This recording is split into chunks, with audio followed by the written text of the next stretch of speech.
네, 안녕하세요. 정의상입니다. 비즈맥스 500과 800의 이제 차이점은 뭘까요? 우리 스포츠카 같으면 제로백 이런 거 따지죠. 시속 100km까지 도달하는데 걸리는 시간이 빠를수록 엔진이 좋은 거다, 뭐 이렇게 이해를 하잖아요. 이것도 마찬가지인데 레이저를 이용해서 우리가 굴절 수술을 할 때 어떻게 보면 제일 중요한 그런 인자 중에 하나가 얼마나 빨리 수술을 끝낼 수 있느냐 이거든요. 이제 모든 수술, 그러니까 과정이 끝나는 데는 뭐 이런 스텝 저런 스텝이 다 합쳐서 그런 거지만 그 중에서 가장 중요한 순간은 스마일도 마찬가지인데 레이저를 조사하는 레이저 조사 시간이에요. 그래서 지금 현재 비주맥스 500을 이용한 스마일 같은 경우는 평균적으로 대개 25초에서 28초 사이에 시간이 걸리게 되거든요. 레이저를 쏘는 시간이. 근데 그 시간이 비주맥스 800은 4분의 1로 줄었어요. 이제 그게 왜 그렇게 됐냐면, 그러니까 비주맥스 500은 펩토세컨 레이저 한 스팟이 1초 동안에 쏘아지는 숫자가 5,000개거든요. 이게 상상할 수도 없는 일이지만, 근데 비주맥스 800은 그거의 4배를 쏩니다. 2만 번을 쏘게 되는 거예요. 그러니까 시간은 4분의 1로 주는 거죠. 그만큼 빠른 시간 내 수술을 마무리할 수 있으니까 그만큼 이제 그 시간 동안 일어날 수 있는 여러 가지 부작용들을 막을 수 있는 거죠.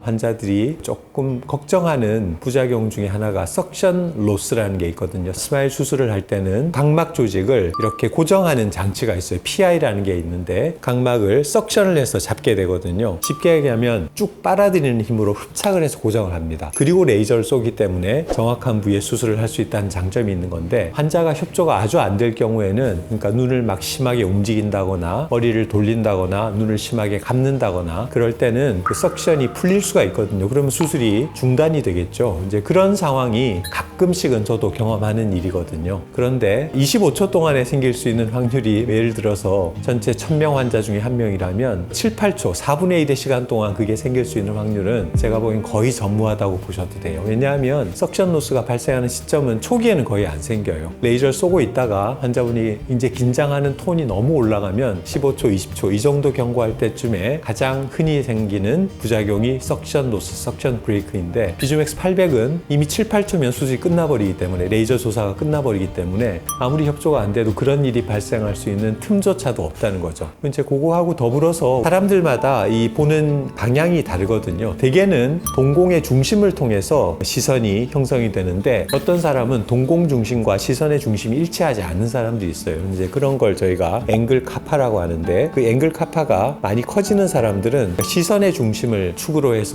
수술을 하는 게 좋은데, 그 위치를 우리가 수술할 때 보여줍니다, 이 기계는. 그리고 난시 같은 경우는 이 수술의 축이 중요하거든요. 난시 교정의 방향이 중요한데, 비주맥스 500 같은 경우는 그걸 자동으로 보정해 주지는 않아요. 근데 비주맥스 800은 수술장으로 이동하기 전에 IOL 마스터라는 장비를 이용해서 측정을 하면 난시가 거기에 축이 표현이 돼서 그게 수술 침대에 누웠을 때 거기에 연동이 돼가지고 내가 직접 마킹을 하지 않아도 바로 수술을 할 수 있어요. 비주맥스 500에서는 그게 되지 않아서 하나의 아쉬움이었는데, 그게 이제 비주맥스 800에는 가능해진 거죠. 비즈맥스 800은 5세대라고 얘기해도 되는 건가요? 뭐 더 업그레이드 된 건 맞죠. 칼자이스에서 나온 비주맥스라는 장비가 뭐 스마일을 처음 만든 거니까 유일한 장비였는데, 이게 이제 좋은 성과가 나오고 대세가 되니까 타사에서 이제 유사 장비들이 이제 생기기 시작했어요. 그래서 지금 한 2-3가지 정도의 장비들이 실제 시장에서 임상적으로 지금 적용이 되기 시작하고 있는데, 아직까지는 사실 그 결과가 비주맥스 500에 비할 바는 못 되거든요. 아직은 좀 부족한 부분들이 많이 있어요. 그 회사 입장에서는 그 본인의 장비들을 새로운 세대 장비다, 그래서 4세대다, 뭐 5세대다 이런 얘기들을 하는데, 사실은 지금 장비도 비주맥스 500에도 비할 바가 안 되는 그런 기술인데, 비주맥스 800은 500보다 더 좋은 거니까 뭐 이런 장비들하고는 어떻게 보면 잽도 안 되는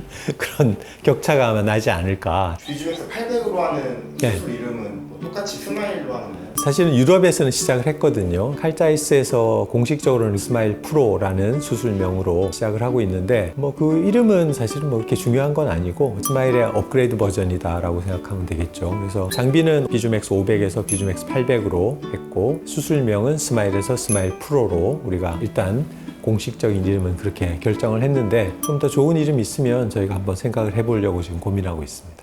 그러면은 네. 금액도 올라가는 그럴 수밖에 없지 않겠습니까? 네. 더 이제 좋은 장비를 이용한 수술이고, 사전에 검사도 조금 더 정교해져야 되고, 뭐 여러 가지 면에서 장점이 있으니까 차별화가 될 거예요. 네, 이게 이제 수술료를 얼마로 책정할지 이런 부분들은 아직은 최종적으로 지금 고지가 된 상태가 아니고 협의 중에 있기 때문에, 어쨌든 기존의 수술보다는 조금 더 가격이 조금이 아니라 상당히 올라갈 거라고 저희는 지금 예상하고 있습니다. 그렇다고 뭐 지금 스마일 수술이 나쁜 수술이 아니고 굉장히 결과가 충분히 사실은 좋기 때문에 비주맥스 500을 이용한 스마일 수술도 여전히 유지를 하면서 좀 더 업그레이드된 버전의 이런 수술을 같이 시행하는 그런 방식으로 아마 앞으로 진행이 될 걸로 그렇게 예상을 합니다. 어떤 환자분들이 선택하면 좋을까요? 모든 환자한테 도움이 되겠죠.